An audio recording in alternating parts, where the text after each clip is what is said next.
यीशु साहब praise the Lord. अक्सर जानवर के बच्चे अपने माँ से जब अलग हो जाते हैं, माँ चिंतित होने लगता है, इधर उधर खोजने लगता है और आवाज़ लगाने लगता है ताकि उसके बच्चा मिल जाए।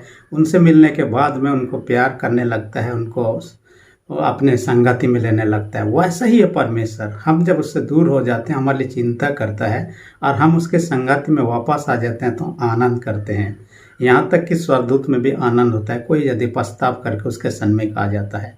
आज का वचन जो सपन्य नबी की पुस्तक 3 अध्याय 11 से 20 पद में ऐसे ही आनंद, ऐसे ही मिलन के बारे में चर्चा कर रहा है। हिजकिया जो सपन्या जो हिजकिया राजा का पर्व होता था, उसका नाम का अर्थ होता, सपन्या का नाम का अर्थ प्रभु छिपाता है। यानी ऐसा लगता है कि प्रभु हमें हर प्रकार के दुख विपत्ति से सुरक्षा देता है, छिपा के रखता है ताकि हम पर आँच न आए। ये जो सपन्य नबी है जोसिया राजा के दिनों में काम किया। जोसिया राजा का जो कार्यकाल था 640 से लेकर 609 ईसा पूर्व में था और कहा जाता है कि वो इतना प्रभावशाली ढंग से परमेश्वर का वचन को लोगों के सामने प्रचार किया कि न केवल प्रजा, राजा तक को प्रभावित कर दिया और राजा अपने राज में धर्म सुधार का काम में लग जाता है। सवाल ये उठता है, क्या आज हमारे प्रचार के माध्यम से जितने भी हम हर दिन या हर संडे को प्रचार करते हैं, कई लोगों का जीवन को प्रभावित कर रहा है? परमेश्वर का आत्मा यदि काम करता है, कईयों के जीवन को, कईयों की आत्माओं को छूने लगता है। हम परमेश्वर का आत्मा क्या गोएंगे इस प्रकार के कामों को करें जैसे कि नबी लोग किया करते थे। यदि हम सपन्य नबी के बारे में हम चर्चा करते हैं, वो बंधुआई से पहले वाला नबी था, प्री एग्जाइलिक पीरियड था और बंधुआई में जाने से पहले ही लोगों को चिताता है यदि ये लोग गलत काम में लगे रहेंगे उनको परमेश्वर दंड देगा और दंड स्वरूप उनको बंधुआई में भी जाना पड़ता है। और हालांकि आज का संदेश में बंधुआई से कैसे वापस आ जाएंगे, अपने देश में कैसे बसेंगे, आनंद का समय कैसा होगा, उनके बारे में चर्चा करता है। इसलिए आज का वचन का शीर्षक मैंने रख दिया है छुटकारे का आनंद। छुटकारे का आनंद। किसी चीज़ से यदि आप बंधन में बंधे हुए गुलाम में हैं, उससे छुटकारा जब प्राप्त करता है, जो खुशी आनंद होता है वो बहुत ही अद्भुत होता है। ऐसा होने वाला है, लोगों को सपन्य संदेश देता है। इसके अंदर 3 बातों पर हम चर्चा करेंगे। पहली बात जो कहता है वह सब विपत्ति से बचाएगा, कहता है वह सब विपत्ति से बचाए। जो भी कि वे लोग बंधुआई में चले जाएंगे और हम जानते हैं कि इस्राएल लोग बबुल के बंधुआई में चले जाते हैं जो कि वर्तमान देश का इराक देश में है और 70 साल का बंधुआई का सजा काटते हैं। जब वे पछताव करते हैं, परमेश्वर उनको छुड़ाने का व्यवस्था करता है। एक दूसरा राजा उनको उस देश को जीत लेता है और इसराइलों का अपने देश को लौटने के लिए मदद करता है। न केवल अपने देश को लौटने देता है, उनके शहर को और मंदिर को बनाने में मदद करता है। देखिए परमेश्वर का अद्भुत योजना। और पनिशमेंट तो जरूर देता है, बंधुआई में देता है और फिर भी उनको छुड़ा लेता है। आप वर्तमान में भी हम कई प्रकार के ऐसे ही बंधन में हैं, ऐसे गुलाम दशा में हैं, चाहे वह सामाजिक रूप से हो या आत्मिक रूप से, क्योंकि हम पाप करते हैं, पाप का गुलाम बन जाते हैं, यूहन्ना 8:34 में कहता है। इसलिए आत्मिक रूप से हो, सामाजिक रूप से हो, मानसिक रूप से, कई प्रकार की गुलामी हो। और चाहे हम बीमारी के कारण से बीमारी के गुलाम, बुरी आदतों का गुलाम में हो, चाहे पाप का गुलाम हो, किसी प्रकार का, हर चीज़ों से छुटकारा देने वाला है, बचाएगा। जो आज का वचन का न केवल उस समय के लोगों के लिए, आपको मेरे लिए भी कहता है। इसलिए आप देखिएगा परमेश्वर जो भी दंड देता था लेकिन थोड़े समय के लिए, ताकि वे लोग सुधर जाए। आजकल भी आप देखिएगा शिक्षक लोग कई बार दंड देते हुए, आजकल तो दंड देना उठ गया है, लेकिन तब दंड जब दिया जाता था उसका उद्देश्य ये नहीं था कि बच्चा मर जाए, परंतु उसमें सुधार आ जाए। कई लोगों को आप देखिएगा कलीसिया में छोटी सजा दिया जाता है, एक्स कम्युनिकेशन, उसका उद्देश्य यही है। छोटी सजा के द्वारा वो रियलाइज करे, अपने गलतियों को महसूस करे, फिर से वापस अपने पछताव करके शामिल हो जाए। यदि आप देखिएगा जेल जो बना हुआ है उसका एक उद्देश्य यही था कि जेल में लोग सुधर जाएं, उसके बाद वापस से समाज में लोगों के बीच में रहने योग्य हो जाए। ऐसा उद्देश्य तो है, लेकिन लोग कितना बदलते नहीं बदलते वो अलग बात है, परंतु परमेश्वर उनको दंड देने के पीछे यही था। आपके मेरे जीवन में तकलीफ मुसीबत आती है, हम ना घबराएं, परमेश्वर भरोसा रखें, ये सब समय के लिए नहीं होगा, हमें छुड़ाएगा, एक नया जीवन देगा, जैसे कि यहाँ कहा है। और इसराइलियों के जीवन में 2 प्रकार की चुनौती थी, समस्या, संघर्ष था। वो बाहरी और भीतरी, एक्सटर्नल और इंटरनल। बाहरी रूप से ये था कि उनको बाहरी शत्रुओं के द्वारा से कई बार गुलाम बनाया गया उन गुलाम में आप देखिएगा, आसिरियन लोग उनको गुलाम बनाया, बेबीलोनियन लोग बनाया, पार्सियन लोग बनाया, ग्रीक लोग बनाया, रोमन्स लोग बनाया, बैजेंटाइंस लोग बनाया, कई ऐसे जो थे उनको इसराइलियों को आपने गुलाम बनाया। लेकिन फिर भी परमेश्वर समय पर ही उनको छुड़ा के नया जीवन प्रदान किया। वैसा ही नया जीवन देने की बात यहाँ कर रहा है। हर विपत्ति से छुड़ाकर उनके पापों को शुद्ध करके उनके बीच में से उन चीज़ों को, बुराई को दूर करते, जो लोग उनको गुलाम कर रहे हैं उनको भी दूर करेगा। हमारे अंदर में इंटरनली दो चीज़ है, हमारे बीच में से कई लोग हमें पाप में गिराने का प्रयत्न करते, उनसे भी हमें अलग करेगा। साथ ही कहता हमारे अपने अंदर में कई प्रकार के ईर्षा, डर, क्रोध, भावना इत्यादि जो है उन बुरी चीज़ों को हमसे दूर करेगा, ताकि हम अच्छा सोच सकें, परमेश्वर का महिमा हमारे मुंह से हो सके। हमारे अंदर में जब कुटिलता भरा रहेगा, अच्छी बातें निकलेगी नहीं। यदि हमारे अंदर में अच्छी बातें होंगी, अच्छी बातें निकले, परमेश्वर का महिमा हम धन्यवाद करेंगे। यही चीज़ है, इसलिए यीशु मसीह को इस दुनिया में आना पड़ा, क्योंकि यीशु नाम का अर्थ ही होता है मुक्तिदाता, हर चीज़ों से मुक्ति देने। जैसे कि लुक्का 4:18-20 पद में कहता है, हर चीज़ों से छुटकारा देने के लिए यीशु मसीह का आगमन हुआ। और आगमन के साथ इस वचन को पढ़ता है, आज ये वचन पूरा हो रहा है, यानी कि उनके माध्यम से वो पूरा होने जा रहा है। इस कारण से यीशु मसीह का आने के बाद छुटकारा, क्योंकि हम अपने आप को बचा नहीं सकते थे। मैंने इतिहास में एक घटना को जब पढ़ रहा था, एक घटना मेरे को प्रभावित किया, वो था झांसी की रानी। हमने इतिहास में पढ़ा होगा, छोटा समय से इतिहास के पुस्तक में उनके बारे में पढ़ा होगा। उनका एक बेटा था जो 4 महीना बाद मर जाता है, तो उन्होंने एक बेटा को गोद लिया, और जिसको भी गोद लिया उसका नाम भी उसी टाइप का रख दिया, दामोदर राव नाम का। और जब शत्रुओं ने यानी अंग्रेजों ने जिस किला पर वो ठहरी थी कब्जा कर लिया, यानी कि घेर लिया, और बचने का कोई उपाय नहीं था। वो तो ऐसे भी कहीं से किसी तरह भागने का कोशिश करती, लड़ भिड़ सकती, लेकिन छोटा सा बच्चा अपने आप को बचा नहीं सकता था।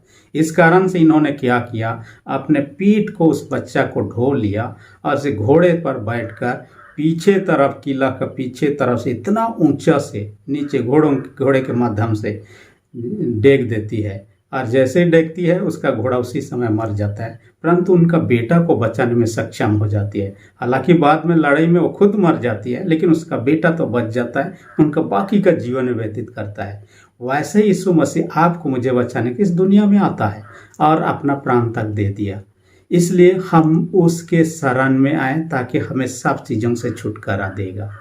दूसरी विशेष बात जो आज का वचन में कहता, वह आनंद का समय होगा। कौन सा समय? जब छुटकारा हम प्राप्त कर लेंगे, बुराई से हम दूर हो जाएंगे, परमेश्वर आपके मेरे साथ में होगा। आज का वचन में प्रतिज्ञा किया है, हमारे साथ में होगा, और यीशु मसीह के द्वारा से ये प्रतिज्ञा पूरा हो जाता है। क्योंकि आप देखिए मत्ती 1:23 पद में देखिएगा, यहाँ पर कहता है उसका नाम इमानुएल रखा जाएगा। यीशु का नाम इमानुएल का अर्थ होता है कि परमेश्वर हमारे साथ, यानी परमेश्वर यदि आपके मेरे साथ में होगा, हमारे जीवन में डर भय नहीं होगा, तकलीफ नहीं होगा, कमी घटी नहीं होगा, भरपूरी होगा, शांति होगा, आनंद होगा, कुशल होगा। जैसे कि एक राजा के, शक्तिशाली राजा के नीचे राजा लोग, आज का वचन में उदाहरण दिया, राजा के अधीन में जो रहते हैं वे लोग सुरक्षित रहते हैं, शांति माहौल में रहते हैं। वैसे ही हम उस राजा जो यीशु मसीह बनकर आता है उसके अधीन में आते हैं, हम सुरक्षित होते हैं। हमारे जीवन से पाप रूपी सारे अंधकार दूर हो जाते हैं। जैसे लाइट जलाने के तो अंधकार दूर हो जाता है, यीशु मसीह आने के बाद में हमारे जीवन के सारे पाप रूपी अंधकार दूर हो जाते हैं। हम एक नए जीवन को अनुभव करते हैं, नए आनंद को महसूस करते हैं, क्योंकि यीशु का आना ही आनंद का कारण है। इसलिए जब यीशु जन्मा, जब लोगों को संदेश दिया गया, स्वर्गदूतों ने क्या, मैं तुम्हें बड़े आनंद का समाचार सुना। आनंद का, यीशु का आना ही आनंद का समाचार। उसके साथ ही आप एक घटना को देखिएगा, जैसे यीशु जन्मता है, आकाश में एक स्वर्गदूतों का दल आता है, कोई और दल आता है, ये लोग स्तुति के गीत गाते हैं, यानी आनंद का गीत गाते हैं। यानी यीशु का जन्म होना ही आनंद मनाने का कारण। यहूदियों के बीच में इस प्रकार के प्रचलन था, कोई यहूदी परिवार में कोई बेटा जन्म लेता था, गायक दलों को बुलाया जाता था, वे लोग बजा बजाते थे, आनंद मनाते थे।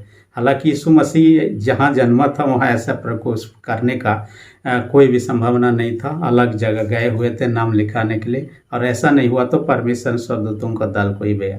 जो कुछ भी है हमारे जीवन से डर भय निकल जाता है, सारे अपमान, शर्मिंदगी, सारे पाप दूर हो जाते हैं। तो हम आनंद को महसूस करते, परमेश्वर के महिमा के गीतों को गा सकते हैं। और ऐसे परिस्थिति हमारे जीवन में होता है जब हम संतान होकर उससे दूर हो जाते हैं। जैसे जानवर के बारे में उदाहरण दिया, वो अपने बेटा बेटी या अपने छोटा बच्चा के लिए चिंतित रहती है, वैसे परमेश्वर आपके मेरे लिए चिंतित रहता है, इसलिए वापस हम आ जाए, यही चाहता है। मैंने एक माँ के बारे में पढ़ा जो कि 71 साल बाद अपने बेटा से मिलता है और ये लोग बहुत ही आनंदित होते हैं। 2-3 साल पहले की घटना है ये अमेरिका की घटना है। एक महिला जिसका नाम जीन स्टेप बेल नाम की थी, और ये जीन स्टेप जो थी क्या करती थी, जब 16 साल की उम्र में थी, वो खुद पादरी की बेटी थी, 16 साल की उम्र में वो गर्भवती हो जाती है। उसके माँ को जब पता चलता है तो बहुत शर्मिंदा की बात है। एक पादरी की बेटी के होने के नाते बिना शादी हुए यदि बच्चा पैदा होगा लोग क्या कहेंगे, इसलिए चुपचाप से उनको एक दूसरे शहर में ले गए, वहाँ हॉस्पिटल में उनका डिलीवरी करवा दिया। बच्चा जब पैदा हुआ उन्होंने ना गले तक लगाया, कुछ नहीं। उसके बाद वो वापस लौट गए, उस छोटा बच्चा को किसी दूसरे परिवार में गोद ले लिया। उसके बाद में वो अपना पढ़ाई पूरा करती है, फिर शादी ब्याह होता है, उनके बच्चे होते हैं, उनके नाती पोते भी हो जाते हैं। बहुत साल के बाद में ऐसा परिस्थिति आता है, उनको जानने को मिलता है उसका बेटा जीवित है, जिसे जन्म दिया था, जिसे छोड़ दिया था। उसके बाद में उसका पोती के माध्यम से उनको उनके साथ फ़ोन से बात करने का मौका मिलता है। उसके बाद उन्होंने डेट फिक्स करता है कि उनके मिलने के लिए कौन सा डेट, उस महिला का जन्मदिन के अवसर पर डेट फिक्स किया जाता है। और उसका बेटा जो पैट्रिक शर्मर था, ये 71 साल, उसका उम्र 71 साल हो जाता है, और उस समय उसकी माँ की उम्र 88 साल, 2-3 साल पहले की घटना है। और वो मिलने के लिए आता है। जब मिलते हैं, एक दूसरे से गले लगते हैं, वो आनंद को हम वर्णन नहीं कर सकते हैं। उन्होंने कहा मैं जन्म तो दी, लेकिन उस समय भी गोद में लेने, अपने गले लगाने का मुझे मौका नहीं मिला, परंतु 71 साल के बाद में ये मौका मिला। वो बहुत खुश होती है। परमेश्वर ऐसा ही खुश होता है। और हम भी, न केवल हम भी, स्वर्गदूत भी खुश होते हैं जब एक व्यक्ति अपने पापों से फिरकर प्रभु के समीप आता है, प्रभु के संगति में रहता है। इसलिए कि हम प्रभु के साथ हैं तो हम स्वर्ग राज्य का अधिकारी हैं, क्योंकि प्रभु का वचन कहता है, पहला यूहन्ना 5:12-5, जिसके पास परमेश्वर का पुत्र उसके पास जीवन है, यानी आनंद जीवन आपके मेरे पास में है। यदि हमारे जीवन परमेश्वर यीशु का उपस्थिति नहीं है आत्मा के द्वारा, हम उससे वंचित हैं। तीसरी विशेष बात जो आज के वचन में कहता है, वह पुनः स्थापित करेगा कहता है, यानी कि पुनः स्थापित करने की प्रतिज्ञा करता है। किनको? इसराइलियों को। जब वे गुलाम चले जाएंगे, पहले भाग में तो बहुत चर्चा करता है अपने पुस्तक में सपन्य नबी ने, लेकिन अंतिम भाग में ऐसा कहता है, लेकिन परमेश्वर लोगों को छुड़ाएगा, पुनः अपने देश में बसाएगा। ऐसा ही होता है। हमने अभी सुना 70 साल बंधुआई में रह जाते हैं, उसके बाद उनको छुड़ाता है, अपने देश को लौटते हैं, घर बनाते हैं, शहर बनाते हैं, मंदिर को बनाते हैं, फिर संस्कार करते हैं, आनंद मनाते हैं, खुशी मनाते हैं, परमेश्वर का धन्यवाद करते हैं। जो भी कि जब उन्होंने पाप किया, कई बार उनको गुलामी में उठाना पड़ा। यहाँ तक कि हम देखते हैं इतिहास में ऐसा भी समय रहा, उनका देश का नामो निशान तक मिट गया। अब जिस देश के बारे में हम चर्चा करें, परमेश्वर जिस देश की प्रतिज्ञा किया, इसराइल देश, वो देश का नामो निशान मिट चुका था। लोग विभिन्न देश में चले गए थे। आप जानते हैं दूसरे विश्व युद्ध के समय में, सेकेंड वर्ल्ड वॉर के समय में, यहूदी लोगों को 60 लाख यहूदी लोगों को जर्मनी देश में हिटलर के द्वारा कत्ल भी कर दिया गया। उनका देश ही नहीं था, कहाँ रह सकते हैं। फिर आता है एक समय 14 मई 1948 को, और अपने देश का गठन होता है। एक व्यक्ति के अगुए में डेविड बेन गुरियन नाम का एक व्यक्ति था, पुनः स्थापित होता है। वे लोग अपने देश को प्राप्त करते हैं। अब भी लड़ाई चल रहा है, अब भी आप न्यूज में सुनते होंगे। हम नहीं जानते हैं अब क्या होगा, देश का नाम निशान मिटा देंगे, ऐसा दुश्मनों का कहना है। हो सकता है मिट जाए, लेकिन परमेश्वर फिर से बसाएगा। चाहे ना भी मिट जाए, लेकिन वो देश कभी भी इतिहास में ख़त्म नहीं होने का है, क्योंकि परमेश्वर ने प्रतिज्ञा किया है, इसलिए उनको पूर्ण रूप से नष्ट नहीं करेगा। वर्तमान में हम कहाँ, हम तो उस देश के भी नहीं हैं। हमारा स्वर्गीय देश जो है स्वर्ग है, जहाँ पुनः बसाना चाहता है आपको मुझे, इसलिए हम उसके शरण में आएंगे। तब न हम सुरक्षित रहेंगे, उस देश के में पुनः बसाए जाएंगे जहां आनंद ही आनंद होगा, किसी प्रकार का तकलीफ असुविधा नहीं होगा। लेकिन वो दिन कब आएगा हम नहीं जानते हैं, लेकिन उस दिन आने का संकेत मिलता है। बीते वीडियो में मैंने चर्चा किया यीशु का दूसरे आगमन, जगत के अंत का क्या चिन्ह हो सकते हैं, 10-12 चिन्ह के बारे में चर्चा किया हुआ है। उन चिन्हों को देखने के बाद ऐसा लगता है वर्तमान का हालात वो निकट आ गया है। इसलिए आपको मुझे तैयार रहना चाहिए, क्योंकि जब संकेत मिल गया तैयार ना रहें तो विनाश आ सकता है। अक्सर मैंने एक घटना के बारे में कई बार चर्चा किया है। वो देश एक लड़की है, टीली स्मिथ नाम की लड़की है, इंग्लैंड की लड़की है। वो थाईलैंड घूमने गए थे अपने माता पिता के साथ में, एक बीच पर यानी समुद्र किनारे ये हो रही थी, खेल रही थी। अचानक से उन्होंने देखा पानी का हालत को, तब उन्होंने कहा कि सुनामी आने वाला है। 2004 की बात है जब सुनामी आया। उन्होंने अपने माँ से बताई सुनामी आने वाला है, हमें कोस्ट गार्ड को इन्फॉर्म कर देना था ताकि सुनामी से लोग बच जाएं। उनके माँ ने उनके बातों पर भरोसा किया, कोस्ट गार्ड को सूचना दिया, उन्होंने वार्निंग अलर्ट कर दिया, लोग वहाँ से दूर चले गए। और कुछ समय के बाद में सुनामी सचमुच में आया और वहाँ के लोग तो बच गए, दूसरे समुद्र किनारे जो लोग थे वह लोग मारे गए। उनको पूछा गया तुम ऐसा कैसे समझ पाए, कैसे आपको पता लगा? उन्होंने कहा मैंने क्लास में हमारे शिक्षक ने पढ़ाया था, जब समुद्र झग बनाने लगता है और उसका जल स्तर नीचे की ओर यानी कि अंदर की ओर घुस रहा है धीरे धीरे, तब एक समय ऐसा हो गया कि बड़ा सा लहर आने वाला है। और उसी को मैंने देखा और अनुमान लगा लिया और उनका अनुमान सही था। इसलिए जो घटना अभी हो रहा है यीशु का दूसरे आगमन या जगत का अंत का निकट दिखाई देता है। इसलिए अपने आप को तैयार रखें ताकि हम उस स्वार्थ में स्वदेश में सदा के लिए हम स्थापित हो सकें, जो प्रभु परमेश्वर ने अपने वचन के द्वारा उस समय प्रतिज्ञा था, आज आपको मुझे प्रतिज्ञा किया। परमेश्वर हम सबों को तैयारी में सहायता अगुवाई करे। आमीन। हम प्रार्थना करें।